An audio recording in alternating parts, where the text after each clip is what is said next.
everybody, and welcome to a very special episode of the Winging It Formula One podcast, because this is our official 2021 season preview. Give me a cheer. Woo! You guys didn't give me a cheer. And I'm Freddie Coates, and I'm here with the very unenthusiastic Nigel Chu and Adam Dickinson to preview the 2021 Formula One season. We're all very excited, even though they're not. Adam, how are you? I'm good. I kind of thought you were like doing that, and then you'd in After Effects when you're editing, you just like throw in a cheer like sound effect. That was why I didn't. But anyway, I am good. I'm very good. Looking forward to this. A lot to talk about, even though we've been discussing the teams for quite a while, but there still seems to be so much to talk about, and I'm very excited to discuss all that. Yes, Mr. Nigel Chu, what are you going to throw into the mix today? God knows, depending what pops up in my head in the next 25 minutes or however long this podcast goes on, but we'll see. I just want to ask Adam, though, how's your butter? My what? Oh, your butter. On your toaster. Butter. Yeah, I put my flatmates on there just to like, I don't know, as a kind of reply to it. I'm not really sure. This won't make any sense unless you've seen my Twitter, which clearly Freddie hasn't. Yeah, it's okay. It's being rescued from the toaster, and that's all fine. Seems as good a time as any to plug our Twitters. Adam will have his butter story on there at Adam Dickinson 2001. That's his Instagram. No, at Adam Dickinson 01. I'm at Fred Coates 1999, and Nigel is at Nigel C Journo, where you can find lots and lots of strange tweets. There'll probably be a few tweets about the big television series that's just come out, The Falcon and the Winter Soldier, the one we've all been looking forward to. I don't know the other one on Netflix. I'm a Disney Plus kind of guy. Anyway, we're going to move on to our season preview of this 2021 Formula One season that I'm very excited about, as you can tell, because it seems weird that it's actually happening, even though it's been the shortest gap between seasons, because Abu Dhabi was basically at Christmas. But anyway, we're going to get started, and we're going to ask a question, because Red Bull had a very, very good pre-season test. They essentially look to be the class of the field. We spoke about this in our testing review episode last week. So the question I'm going to put to you guys now is Max Verstappen ready and capable for a Formula One World Championship title tilt? I'll go first. Yeah, I think he has every driver quality on possible, apart from the experience in the championship fight, and I think that means it's yes. You know, his first time for everything. There's not, he hasn't had the chance to fight over the season, but he's got the speed, got consistency as he's proved last year. He's really matured over the last couple of years after that horrible start in 2018. I think the first 6 races he had spins or some kind of crash on like 5 of the first 6 races. And since then, he's just been incredible. He's made very, very few errors. And I think he's up there in terms of time management with Hamilton as well. Maybe not quite the same level as Hamilton, but I think he's probably next best. And I think looking at last season, how close he was able to get to Mercedes in qualifying. I think he is a massive, massive threat, and I think he is more than ready for a championship fight this year. Yeah, I think he is. I think the question is, can Red Bull deliver the car, which we've seen they might have. We'll know a lot more in Bahrain and over the next few rounds after that. But yeah, I absolutely agree. I think if he's got a car that's on par with Hamilton's, he is going to be able to take it to him. And I think that's what we've seen over Verstappen's career so far. He's not afraid of anything. He will go for it. And he normally makes a very good job of whatever he does on track. So yeah, I really think he is. But there's the obvious asterisk that if the Red Bull's 3/10 behind on pace, then, there's not much he can do against a driver like Hamilton. The car has to be right up there. I think even if the car is a little bit slower, I think that defeats the point of fighting Hamilton. But the fighting Mercedes is still going to be there because of, you look at where he was in comparison to Valtteri Bottas in 2020 and the overall points at the end of the season. Verstappen was within 10 points of Bottas, I think. So, and he had numerous DNFs across the year. Even in Sakir, he drove into the wall, and in Imola, his tire just exploded, and so on.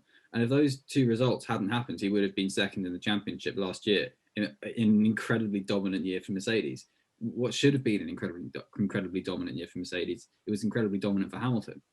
I kind of think the only thing standing in Max's way isn't necessarily, for me, the performance of the Red Bull being the best car. It's only Hamilton for me, I think. I think Max is definitely capable. I think the only question I have for you guys is, he's obviously never fought for a title. Do you think he'll change his approach? Will he maybe back off from a battle or overtake and try and collect the points? You know, if he's in a situation, say there's 10 laps to go and he's chasing down the race leader, let's say it's Bottas in the lead, he's on fresher tyres and it comes down to the last couple of laps, you know, does he go for it or does he conserve and pick up 18 points rather than end up in a crash, for example? I think he goes for it every time, especially on Bottas. Yeah. I can't see him like backing out. That's just the driver he is. And yeah, I do think, in equal machinery, I would still back Hamilton. And I think it's partly that. It's partly, as you say, his pure consistency and his tyre management is just incredible. But yeah, I think Verstappen goes for that every single time. Yeah, the mentality instilled in Red Bull in the past 5 or 6 years of Mercedes performance is when there's a sniff of a win, it's go for it. And that's not going to change in the first half of the year at all, because they know how good Mercedes can be. And if there's a sniff of a win, they're not going to consolidate points. They're going to go for the win. Maybe later on down the line, maybe if this does become a championship arc, then maybe there'll be a few more results where, like when Verstappen took his second win in Malaysia 2017, he took it because Hamilton conserved and got the points. He let Verstappen go ahead and win the race, and he got second place while Vettel was way off because of an engine issue. Yeah, exactly. So there'll be points where I think he will, and it'll be more led by the team, I think, than Max. But I think Max will agree with it in the long run, that if there is a fight later on in the season, he will, I think, change his approach from go for the win.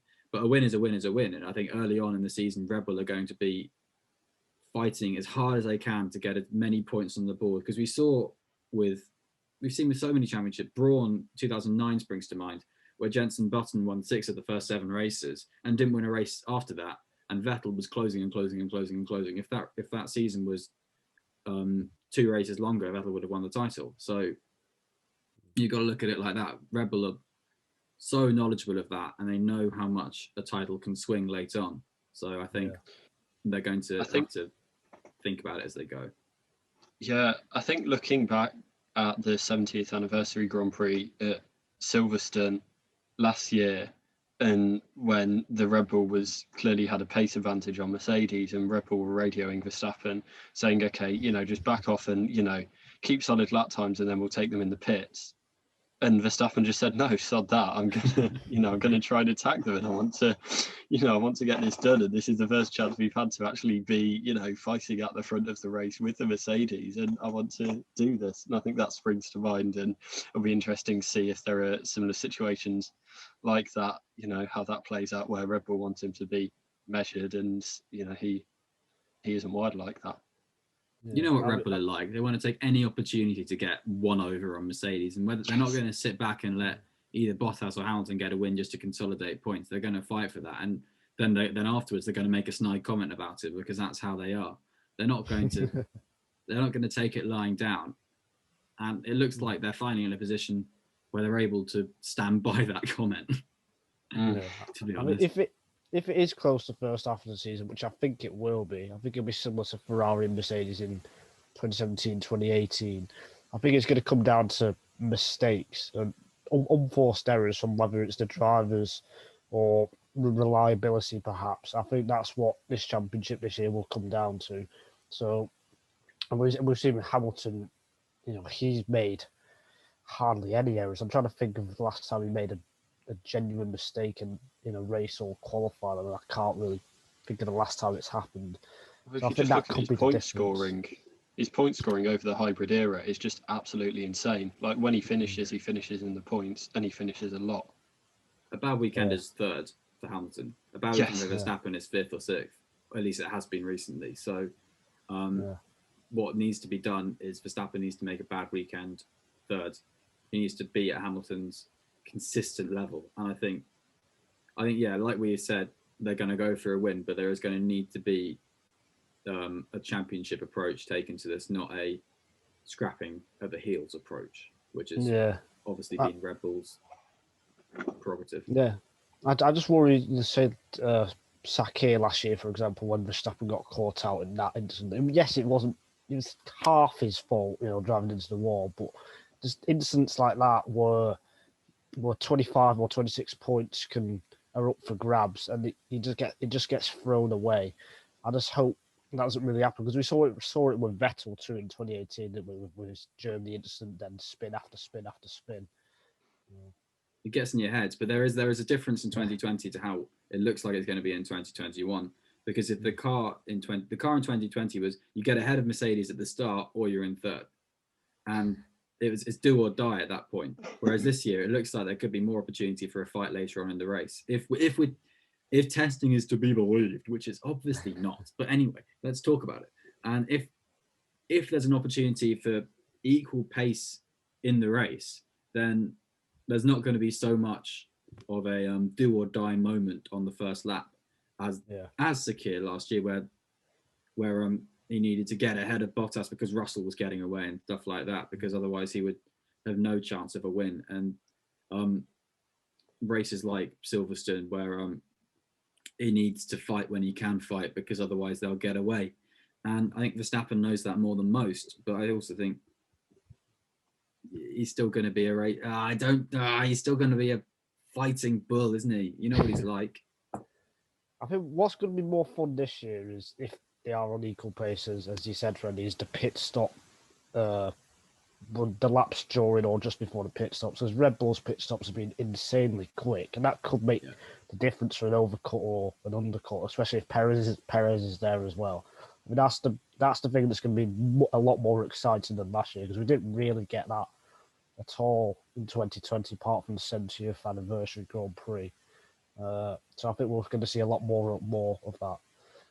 And I think another comparison to 2018, I think Verstappen is kind of mentally, like, not tougher, but he just seems so, like, not partly arrogant, but in a Senna way, where he kind of feels like he's the best. And I think even a run of tough results, I don't think that will kind of have the same effect as it would on Vettel, or it did on Vettel. He's so chill. I think, I just think, in terms of that mentality, he just has it, and he knows he has it, and he knows that he can back it up with his performances on track. So I think that will be like a key difference from what Hamilton's had over the last few years. Yeah, he bounces back from bad results, and we saw that last year again when he didn't finish in the 3 Italian races. He didn't let it affect him at all, and he just comes back like nothing's happened. Yes, and I think it's going to be. I can't help thinking we will be slightly disappointed, but anyway, It's F1. It's F1. We can hype it up as much as we want, because that's what we're here for, and that's what we do to ourselves. And for the most part, it doesn't come true, but when it does, it's amazing. So, but it does feel like there's a genuine reason to be excited. It's not just trying to create a narrative out of thin air, or just trying to cling on to will Bottas be able to challenge Hamilton this year. It does feel like there is a genuine possibility, and that there will be a title fight, and we're not just basing this off nothing. Yeah, they all start on 0 for a reason. So stay on 0. Well, that leads us on to our next point. Which team is 2021 most important for? Because you've got different situations across the grid, but we've got some teams who have failed to score points in recent years. naming a Williams Formula One team. And do we think this is going? I've spoken before about how this can easily be a stopgap year for them, but do you think it's any different? No. Like, as I think we spoke about this before. I think on Williams, I can't see how a team at the top level of a sport can fail to score a point over 3 years, bar one that they got given to them by default. But as we've said, it's not it's not make or break this year. I think next year will kind of be where we find out what footing they're on. It kind of, for me, I don't know. It feels a bit like Mercedes.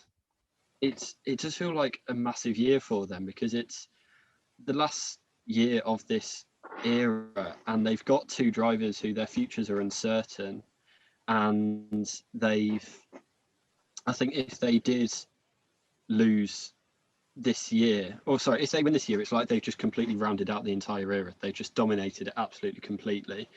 And if they don't, there's just that little bit that will kind of dilute it a tad. And seeing where their drivers go, seeing where Hamilton goes next year, and who they bring in, where I think this will really set them up going in, as their legacy and as people looking back on it historically, but also looking to the future and going into 2022 and beyond. I think this is quite a big year for them, and maybe not for some of the other teams, I'd say.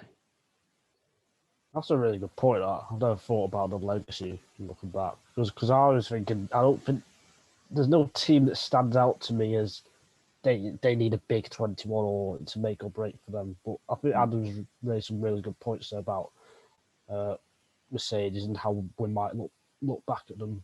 Yeah, I think McLaren's another one that it just feels like they've had this momentum building up over the past few years, and now they're properly in this position, and they've got Mercedes engines, and they've got an orange car, and they've got Daniel Ricciardo, and they're come out of testing really well, and it feels like a year to kind of really kick on for them. And I think if they don't, there'd be quite a lot of disappointment in that team, and maybe some stock taking, and where they are going into 2022 again, I think that might have an impact as well, depending on the type of season they have. So I think they'd be another one. And Lando's a driver. I think for me, it's quite a big year as well to see how he goes to Ricciardo, because he's not a rookie anymore. He's completely out of that phase now. I think he's in year 3.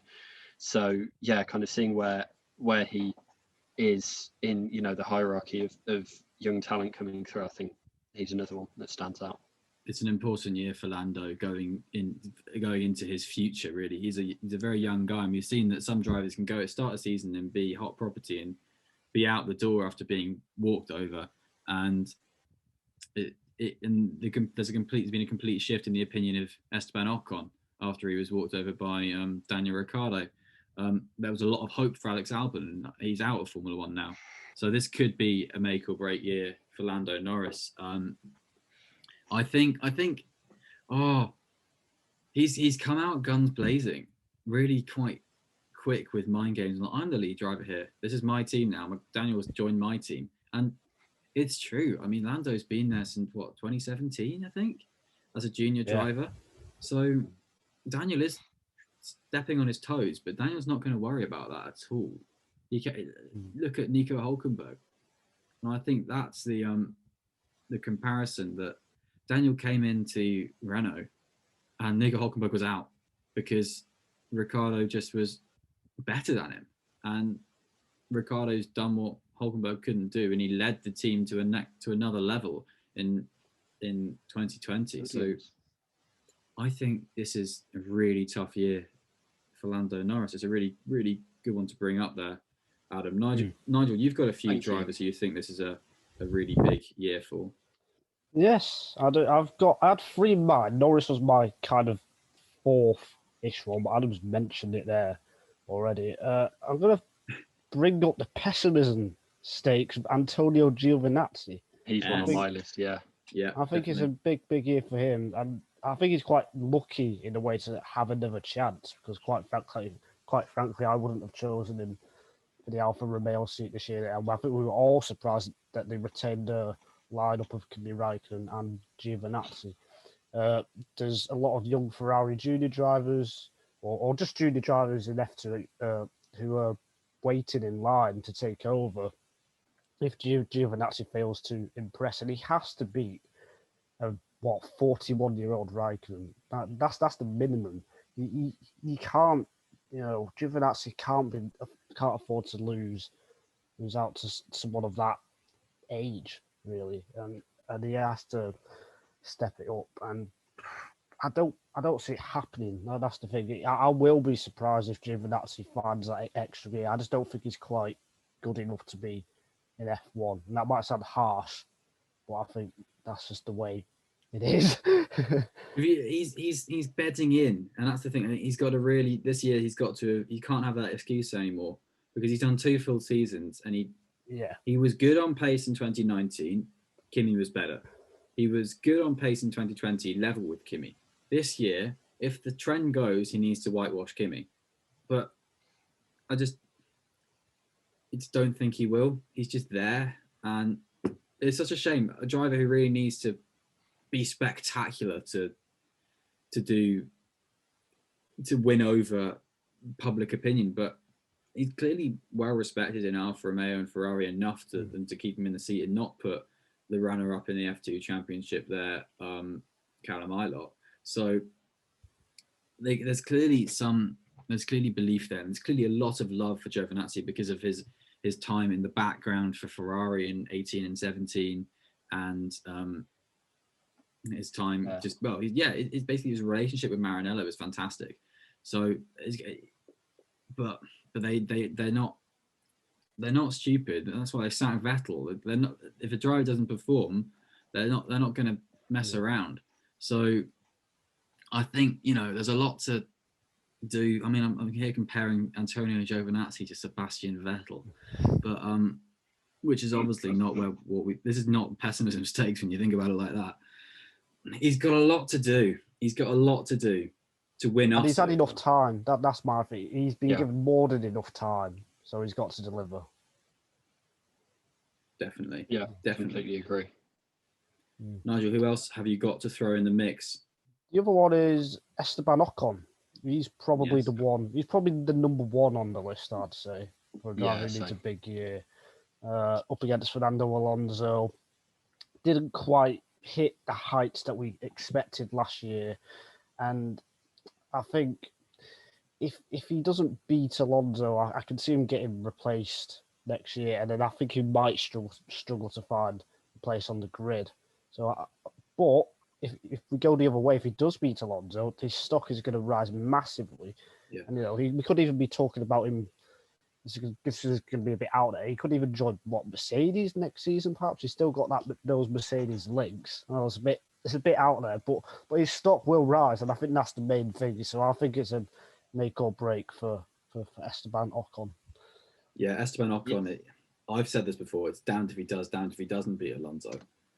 I think it's getting to a no way out for him unless he gets a season, unless he gets a 2022. He needs to do a good enough job to get a 2022. Needs to do a good enough job to get a 2022 season, because then he can consolidate his performance. But if he beats Alonso, then everyone goes, Alonso lost it. If Alonso beats him, Ocon's on the way out. So it's kind of a bit like he's really got to just be solid this year. That's what Ocon's got to do. And he's a driver who lets everything seem to get under his skin in a race. You look at his defense from every position. I think Ocon is similar to Verstappen. He needs a wake up of maturity in his racing, I think. Does that make sense? I think that will come, though. I think that will happen. Sorry, Adam.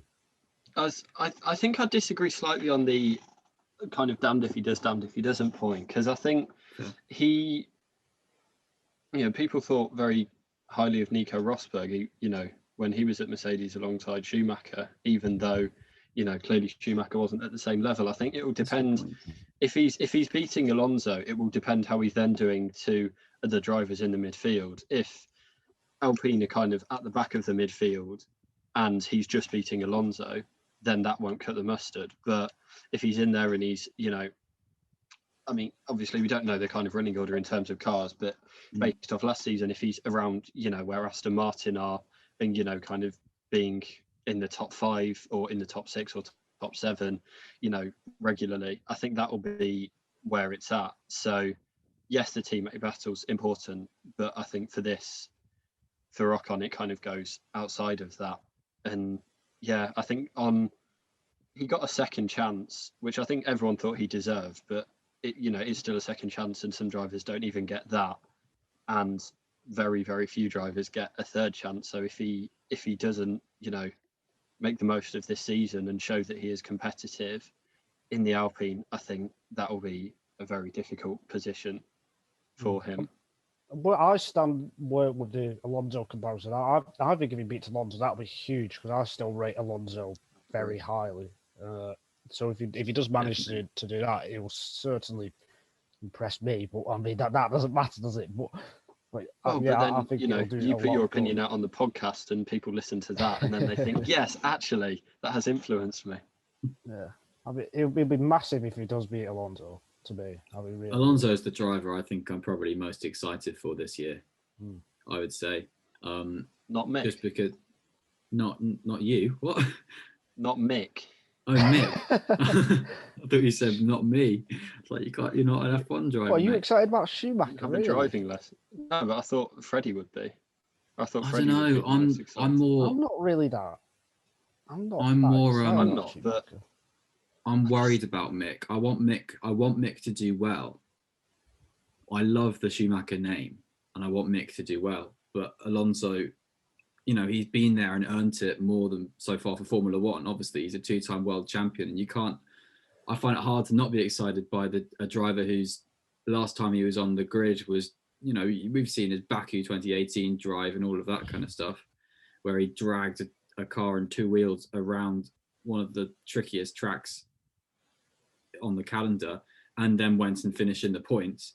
So I think with Alonso being in a car that's not going to be at the back of the grid, if it's anywhere near where Ricciardo was put into Renault last year, where he was, in the case of just picking up podiums and someone else retired, basically a 4th or 5th place. If you're seeing Alonso in that kind of position, I think that's exciting. That's exciting for any race for me. So that's what I'm really excited about. With Mick being in a Haas, it's kind of like, it's a bit tedious, frankly, and it gives him that breathing space, I guess. And if it is being really exciting, that's going to be really exciting. But he's got to earn his Formula One excitement. Yeah. I think I didn't include rookies on my drivers the season's important for, just because it's like too different. Obviously, it is important for all of them, but it's just kind of taken as read. I think the other big one that I had was Gasly, because I didn't have him. I was thinking him. It's a contract year for him. There's a fair few people from, the Red Bull Junior team coming up who could be challenging for a seat, and he needs to impress. He's had 2 impressive years at AlphaTauri Toro Rosso, but he needs to do that again, and he needs to show other teams that he's completely put the Red Bull experience behind him, and that he can go to another midfield team and lead a team. And as we've discussed many times on this podcast, there are more than 20 world-class drivers who could get an F1 seat, and that means some of them are going to miss out. And Gasly doesn't have like huge financial backing or anything like that, so he has to force his way into another team, I think, for 2022. Yeah. So I think in that respect, it's a big year for him. You look at the way Sainz performed when he left the Red Bull program. He went out to Renault and was good, and he found his feet, and then he completely cut ties with Red Bull, went to McLaren, and got a whole new attitude to his career and soared. And he's now in Ferrari, and that's a hard team to convince to take you. So I think, I agree with Adam. Gasly, I wouldn't necessarily say he needs out of Red Bull immediately at the end for 2022, but I'd say he definitely needs to be putting the feelers out by performing fantastically. And I think the kind of worst case scenario for him is Ocon, in terms of, he just kind of has he's clearly a good driver, but he doesn't end up with a seat for whatever reason. And then, he might have to sit out a year, and, then that comes with all the problems. I didn't have Gasly on my list. To me, he's already shown how good his comeback from being dropped from Red Bull is last year through, the his incredible results at Monza, and just his sheer consistency as well. He backed it up. It wasn't just that one-off race. He was much better than Danny Kvyat throughout the year. So I don't quite see it as a make or break. I think he's already shown how good he is, and I think I will be shocked, quite frankly, if he doesn't have a seat on the grid in 2022. Even if say Tsunoda is, outshines him. So, I don't think I'll be shocked at all, just because that's how F1 works. It feels like he's the prime type of driver that could miss out, for me anyway. It seems a really hard one to think about because, as Nigel says, he backed it up across races. He didn't just take a freak win. How many times was he in Q3 and in the points in 2020? So many times. It's a lost count. He took AlphaTauri to fighting with Ferrari. Danny Kvyat didn't have a say in that. So it's I think if he can continue that this year, driver. I think there's every position for him to continue that form this year, really. And I think more importance in who wants him rather than importance in staying on the grid for me. Yeah, but I just think you look at the grid, half the seats are already taken up, and you can probably pencil a name into another 4 or 5 of those. So I think it's just that. And then you look at some of the drivers who are going to be available, and I think, you're only as good as your last season a lot of the time in F1 to teams when they're looking out for who to bring in, especially someone who, Gasly, he's not had tons of years in F1. I just think, I think he will have a good year. I think he's a really quality driver, but I just think he has to in terms of continuing his career because F1 is fickle and it is tough. Yeah, I think what you said is your worst case scenario is he's out of F1. I think my worst case scenario is he stays at AlphaTauri. I just don't really see. I guess I can see your point, Adam, because of course it depends on what happens in F2. But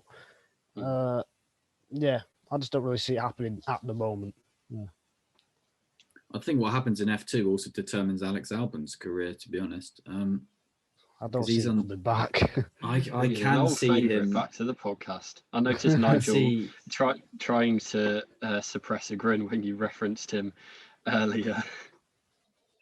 He doesn't go away I think he stays in the Rebel Arm, and I think if Yuri Vips, James Arula and Liam Lawson have mediocre seasons, and Pierre Gasly gets snatched up somewhere else, Alex Albon seems to be the go-to for AlphaTauri in that position. But anyway, that's a conversation for later on. I just wanted to trigger Nigel. I've got one more driver, Freddie. Yes, exactly. That's what I was going for. Please make a pitch. It's Valtteri Bottas. I don't know if Adam's got him on the list. He's always I had him in the Mercedes. When I mentioned Mercedes earlier, I was kind of linking him and Hamilton. But yeah, continue. Yeah, Bottas. I think. Well, yeah, I'm going to start with a question. What do you guys think Bottas has to do to retain his seat? Because I think he has to be pretty much on par with Hamilton come the summer or after 12 races or so. I just don't see how Russell doesn't get it. I think largely it depends on what drivers do around him. I think it depends what Hamilton does and what Russell does in terms of Hamilton staying at the team and Russell's performances. Although I don't really think he has anything else to prove, really. But Hamilton's future, basically. I think if Hamilton decides to leave the sport after this year, which feels a possibility after his contract negotiation saga, then I think Bottas would stay in, and partner Russell for next year. But I think if Hamilton stays, he's going to have to beat him in the championship, to be honest. Yeah. I think that's the only way I see. That's what I think. Mercedes keeping him and not putting Russell in, because they'll lose Russell, I think, at this stage. Another team will snatch him up. Yeah, I think he needs to kind of avoid a let-off as well. I don't think they expect him to beat Hamilton. I don't think he's got to beat Hamilton to stay, because I think they expect Hamilton to beat him. But I think he's got to avoid a let-off in performance. Every year it seems to be that Bottas does well for bits of it and doesn't do well for other bits of it. And I kind of think he needs a consistent performance, just like you say, kind of an on par with Hamilton, maybe slightly off Hamilton, but not getting to the point where he's getting lapped in Turkey, or he's getting a terrible start that he's behind Charles Leclerc and Max Verstappen and Sergio Perez like 4 or 5 races of the year. So I think what he needs to do is he needs to be performing at a great level. Whereas Hamilton performs at a perfect level, Bottas needs to perform at a great level. It's that kind of thing. And I think that, to be fair, I think that would be enough. I'm not necessarily convinced by that, and we'll see when we talk about where we think constructor positions will be at the end of the year. I've got a point to make on that. But I'm not necessarily convinced Bottas will avoid those seesaws, particularly over such a long season, that I think the let-off for him will be not necessarily great. I think he only has to perform. I think he only has to perform well until the summer break. So after, is that 12 races? Because they usually is it up or down from deciding, there? Yeah, they usually agree on a contract in August or September, going off previous years with Bottas. Yeah. So I think if he's within 25 to 30 points and luck or fortune has been relatively equal between him and Hamilton, if he's within a race win, I think that is enough to keep his seat. If he's not, then I don't see how the seat doesn't go to Russell. So you say that, and I think I agree with you on that. And then I think that's an ask. I think that's an ask to have Bottas within a race win after when? Hungary, around Zandvoort, that kind of time. I think he did it before in 2017, his first year. Yeah, I think it's like Adam says, it depends how many people take points off Hamilton for him, isn't it? Mm. But I think looking at Mercedes, they've got to be looking for their champion of the future. And if we're saying Verstappen and Hamilton are kind of about the same level, that means someone who is able to be on par with Verstappen, I think. And that means being able to be on par with Hamilton. So I think Bottas, a 31-year-old Bottas at the moment, isn't going to be their champion of the future. And, unless he just radically ups his game, I think it's going to be really difficult for him, to prove to Mercedes that he can stay. That's why for me, the more champion of the future stuff depends on Hamilton for keeping Bottas. If Hamilton wants to leave at the end of this year, Bottas stays, and any day of the week. They're going to want a carryover if they bring in Russell. And if I think they'd rather have that carryover be Bottas, because they can keep him for 3 years. They can keep Hamilton maybe for 1 more year. Yeah, if that carryover is Russell, then they're going to have a whole new driver so they've got Russell, Hamilton. They're then going to have another driver from the driver market. So I think they'd rather have a Bottas-Russell lineup going on. So I think maybe we could see a 4th season for Russell somewhere else, and then Russell Bottas for like 2023 or something. But anyway, that's my prediction for that. All right, so those are some drivers who are in a touch of jeopardy going into this season, we think. Not necessarily Gasly in jeopardy, but there we go. We're going to now talk about some teams that we've all got our eyes on for this season then. Some teams that we think are kind of interesting, or at least maybe could turn a few heads with a few stories. Adam, which team do you think is going to be drawing your eye the most? I think Haas. Not for a good reason, but I just think there's going to be a lot of I mean, they've already been pretty much the most talked about team already, and that's just from launching a car. They haven't. I don't know. I just think Haas are going to be one that every weekend, there's going to be some storyline or going to start blowing up at the 2 rookies. And yes, it's not going to be exciting on track, I don't think. I think they're going to be going around in quite low placings, but I just think there'll be a lot of stories around them off the track. So that's why I'm going to be kind of following their arc. I disagree with that. I think they'll be forgotten about. There's going to be a takeover story for starters, likely, or at least rumours. I really do think they will be forgotten. I think they're going to be. Then there'll be the livery, the WADA, and when they have to drop their livery, if they have to drop their livery. So that's 2 right off the bat. I don't think it. I just think we and the media are not going to be talking about them much. I don't see it happening. I'm not interested in them at all, frankly. Yes, well, yeah. But it'll be interesting. You might be right, Adam. But, Yeah, Well, they might do something speaking of which, crazy. Freddie, which team are you most interested in watching this season? I'm interested in watching Alpha Tauri this season because I think they could have a few shocker results. I think they could, in a good 18. way. yeah, in a good way, not in a bad way. Yeah. Oh, look at Alpha Tauri. They're fighting that weird team. What are they called? Haas. I forgot about them. I think they Aren't they could getting be. taken over next year? Isn't that the weird livery? I thought they had a different one at the start of the year. Why is it just white? Anyway, I think Alpha Tauri have got a stunning driver lineup, as we have said.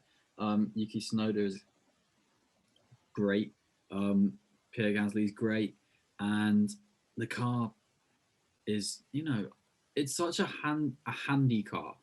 Like the reason drivers are able to go really well in the Alpha Tauri is because it's a car that suits the drivers. It suits being driven fast. It's not a car that you have to sort of get your head around to drive fast.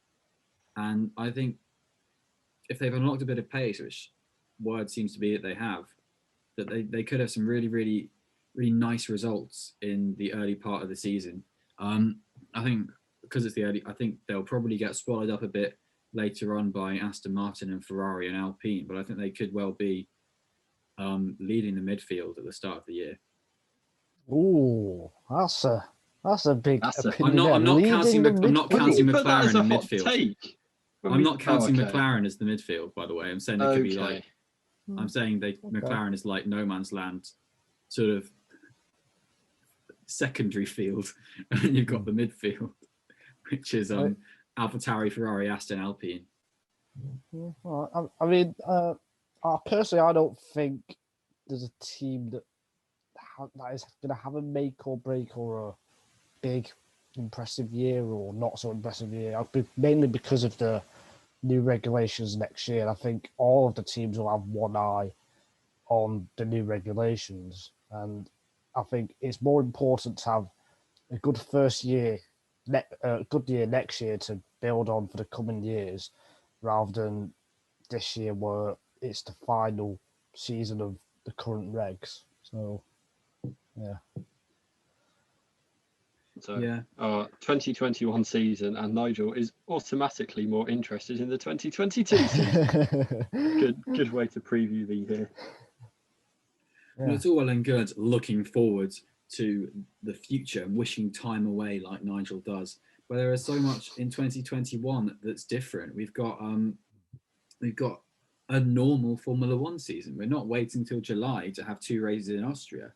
We've got 1 race in 23 different locations across the season. We've got new rounds. We've got the Saudi Arabia race. We've got the Jeddah track that was released the other day on Formula One channels that all looks fairly interesting. We've got Zandvoort is going to have its first race, hopefully with fans, because it's at the end of the summer break. We've also got Imola and Portimao coming back very early on. Imola's in 3 weeks from now, 4 weeks. Portimao's a couple of weeks after that. We've got a lot to look forward to in 2021, I would say. So, yeah, what do we think is going to be like a cool race? What are we looking forward to? Any returning tracks that we haven't seen last year, like, I don't know, Melbourne? I'm looking forward to Canada, just straight off the bat. Like, it's just such a nice race, and it's just good and nice, and I'm looking forward to that. Zandvoort, very excited for that, to just like see cars there, see racing there. I think it will be a bit like Hungary, but hopefully it will have some good races, and I think there'll be a decent strategy element in that one as well. Yeah, I think those are the 2 that spring out. COTA, because hopefully I'll be in America by then, so that'll be quite fun. I think they're the ones that jump out to me. I'm gonna go along with those ones. I think Monaco. Monaco is a kind of love-hate with F1 fans, but for me, I'm one of those who loves it. I just love the build up through Thursday practice. The car's getting faster and faster, and then it is the best qualifying session of the year. Personally, I adore it. The races, yes, we might get very few overtakes, but it's just such a key part of the Formula One calendar.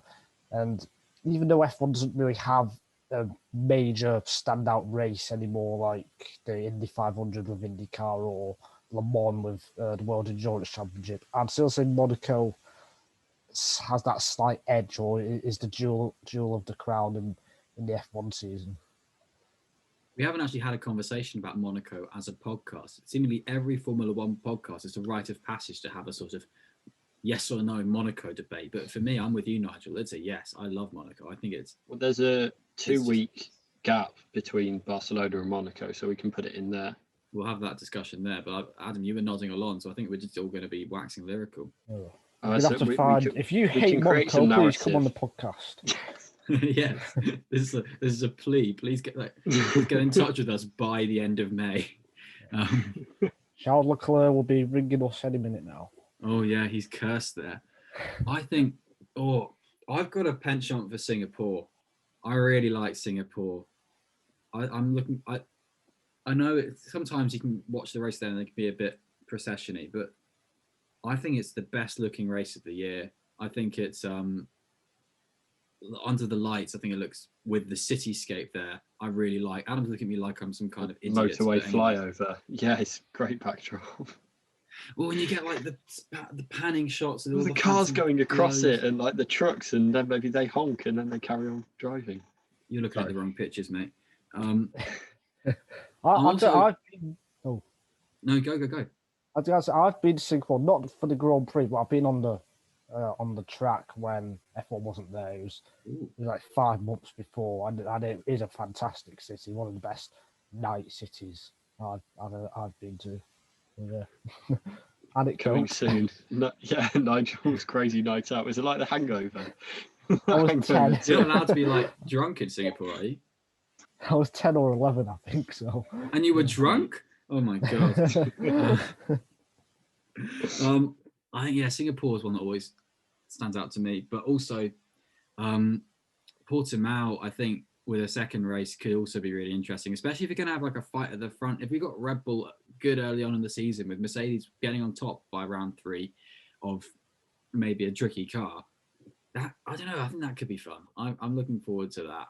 And it's nice to look forward to something really early, not miles away, but it feels as it feels like it's something that could happen because obviously there's still so many question marks over the world at the moment. But yeah, I think there's just so much to be looking forward to this year with all of Formula One. I have got tickets for Silverstone as well, so fingers crossed there that I can. Oh yeah, because we didn't have any races last year. We had a dearth of Silverstone in our lives last year. Yeah, I didn't go there last year, but there's nothing like being at a live race. So I would putting that out there for me. I would love that to be. I mean, there's also just like Baku, Brazil, like just these good tracks. Oh yes, Brazil. Yeah, I think there's Suzuka's.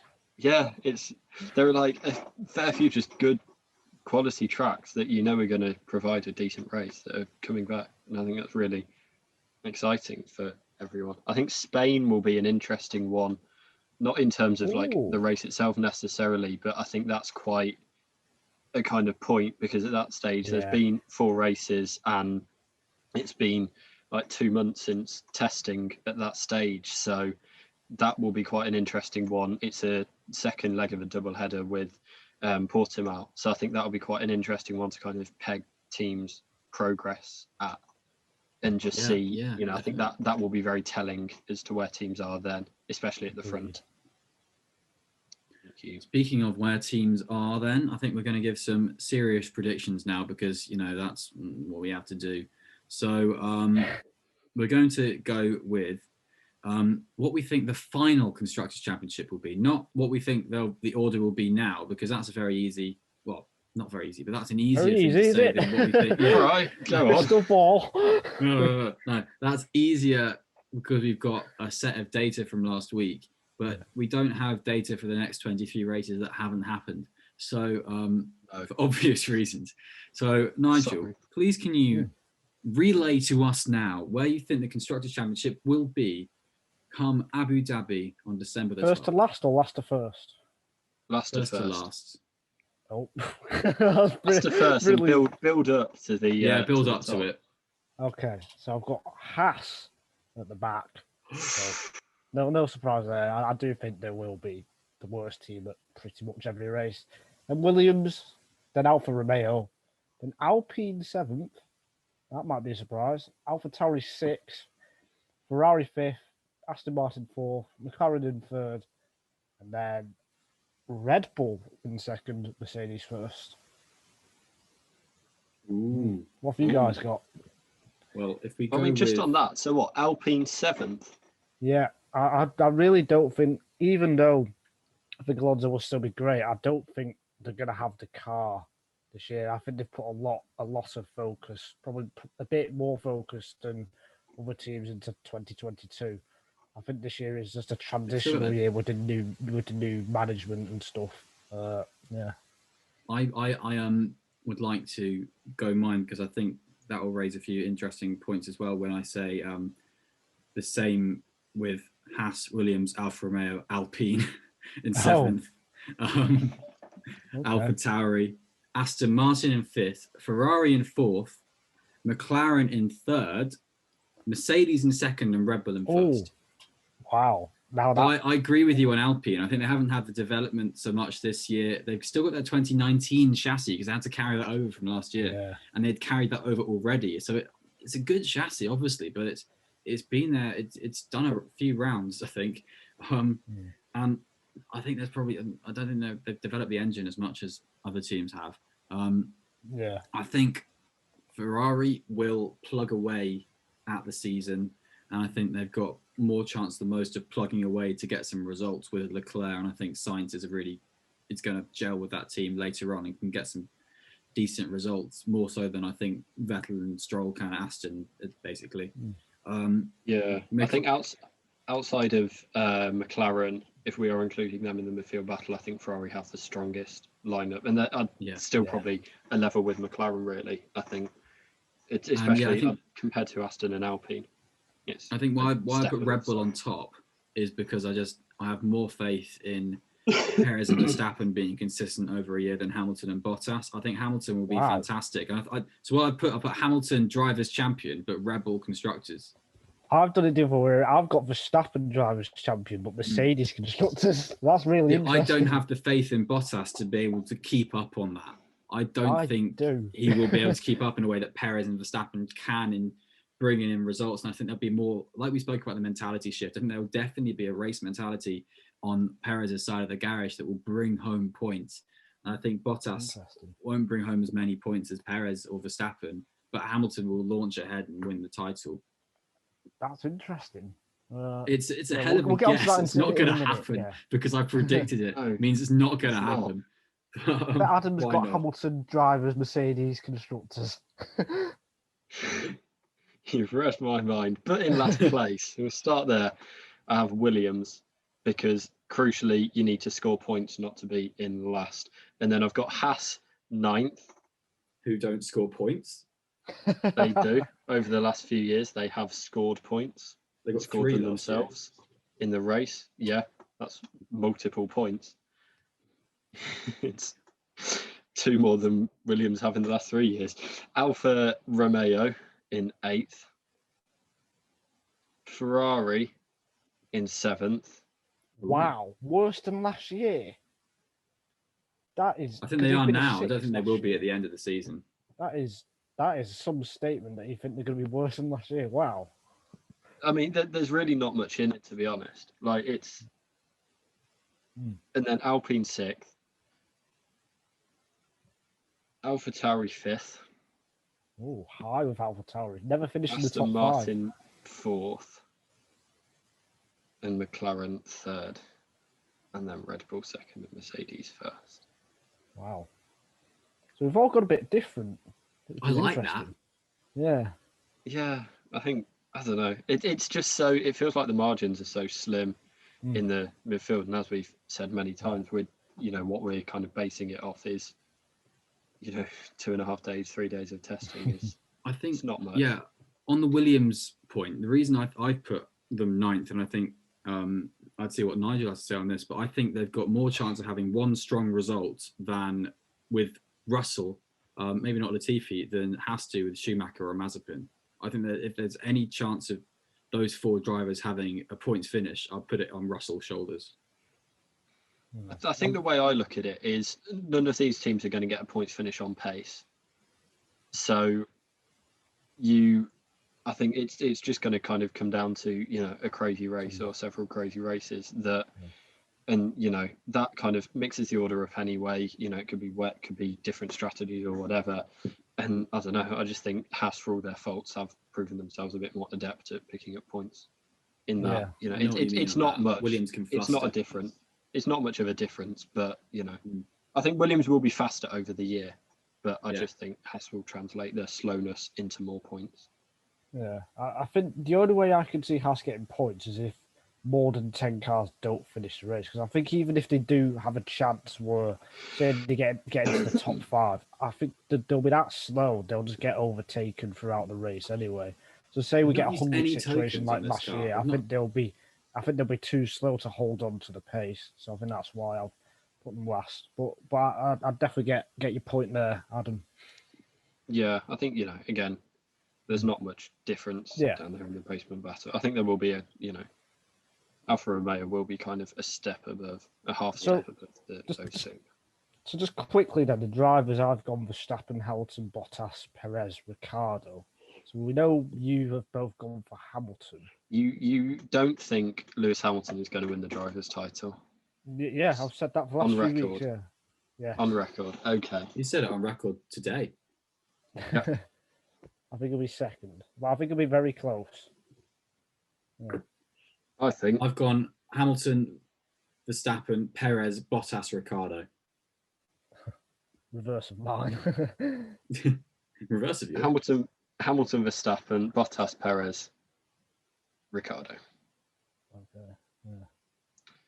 Yeah, We'll same top certainly 5. know which drivers are going to do well.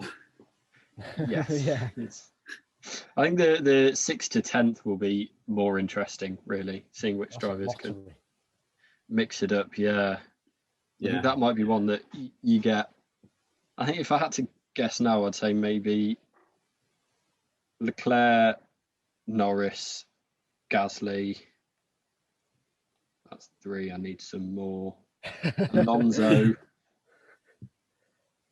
And one of the Aston Martin drivers. I don't know who will be better, but I can't even give my 5. I really do think it's a complete lottery. That wasn't in order. That was just the 5 that will be in the. Yeah.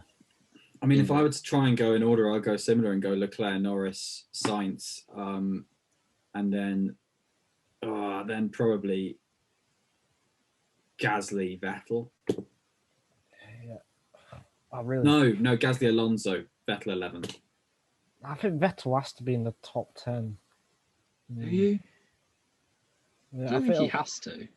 I think he'll perform at a consistent level with Stroll at around 11th or 12th position in the the Drivers' Championship, which is enough points to put, as I put Aston 5th, but not enough points to put either of them in the top 10 of the championship. Well, this is me getting like way too over the top of what I'm predicting. I think Aston will have a good car. I think so. Get on top of it. I think there'll be an interesting one to see where Vettel, how Vettel stacks up with Stroll, because it doesn't feel like a big year in the same way for him because there's not as much riding on it. But he's had a tough few years in the sport for him, and it's kind of seeing where he's at after he's rolled with that many punches, where he kind of comes out and shakes out in this order. I think that will be very interesting. And as the narrative seems to have gone away a bit, but traditionally the Silverstone team have been the best, at just pulling those results out of the bag, and those shock results, or when it is mixed up, they're the ones who normally come out on top, or have done over the last 10 or so years. So seeing whether that is continuing, whether that's a continuing trait, or whether that is a thing of the past, along with the Racing Point and Force India names. And the continuing trait is recently they've been doing this not through gambles. They've not been getting results through. The only result I think they can really think they've got by a gamble is Stroll leading the race in Hockenheim 2019. Everything else has come from pure performance. So that's good. And I think their race pace simulations in testing were good. They're very good. So And they, considering they didn't get the final day, basically, it's so difficult to call because I've said stuff that I also disagree with, but I also agree with myself, and I have no idea what's going to happen, and it's amazing. So watch the race, everybody, and watch the other 22. Yes. Watch our podcast. Yes. Just one more prediction on where do you think the championship will be decided? Ooh, Abu Dhabi. What race? Australia. I think I went Australia as well. Abu Dhabi's a fun one, Nigel. Good on you, man. I think it will be close. I really do. I think constructors will be decided in Abu Dhabi. Okay. Yeah, but you also think Red Bull are winning the constructors. That's why I think it's in Abu Dhabi. I think because it's a close constructors fight. I see it being a bit like 2018, where it kind of just slips away from them at the end, and 2 races to go, it's decided.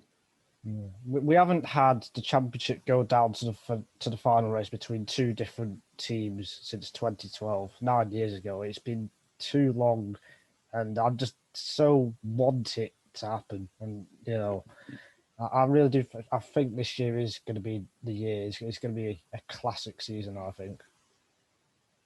Yay, positivity about Formula One. That's what we've got. I think what you can tell from this podcast is that we're all pretty excited for what's coming. I think testing has ramped that up many, many, many notches for me, at least, because I thought we were going into a very lovely swan song year for Lewis Hamilton and Mercedes, but I think this could set up some more fighting talk to come through the year and for years to come, really, because if Red Bull do this, then Mercedes are going to fight back even more in the future, and I like that. That excites me. Scary. Is it? Who are you scared of? And Mercedes coming back even stronger. I think that's a scary, dangerous prospect. Yeah. Anyway, I think that wraps up what we've got for you guys today. Bahrain Formula One Grand Prix. We're going to have a preview episode of the Grand Prix itself beforehand, but the race is in 1 week's time. Drive to Survive is obviously on Netflix, so appease yourself with that, and we'll be back later on to preview the race, to review the race, to hopefully be giddy with excitement after some ridiculous, crazy situation that only Formula One can produce. You can find this podcast wherever you have found it and on other locations. The other locations are YouTube, Spotify, Apple Podcasts, Google Podcasts. We are on Acast because we have a website with them, and that's who we use to make the podcast, basically. Podcast science for you guys there. And you can find us all on Twitter. We've said our Twitters at the start of the episode. We've got @WingingItF1, which is our joint Twitter account for the podcast, where you'll have tons of details about the podcast. Every now and again, you'll have a weird snide remark. And also, you will have us taking the piss out of Nigel Chu, our resident slightly awkward guy. And keep an eye out for those because slightly awkward guy. They're absolutely priceless. Some of the things he comes out with, it's brilliant. Just scroll through the Twitter. Oh, that's a big dog. Yes, exactly. Monday. So we will see what Nigel comes up with next, and we'll see you all soon for the next episode. Enjoy the season, everybody. Have a great time. Goodbye, everyone.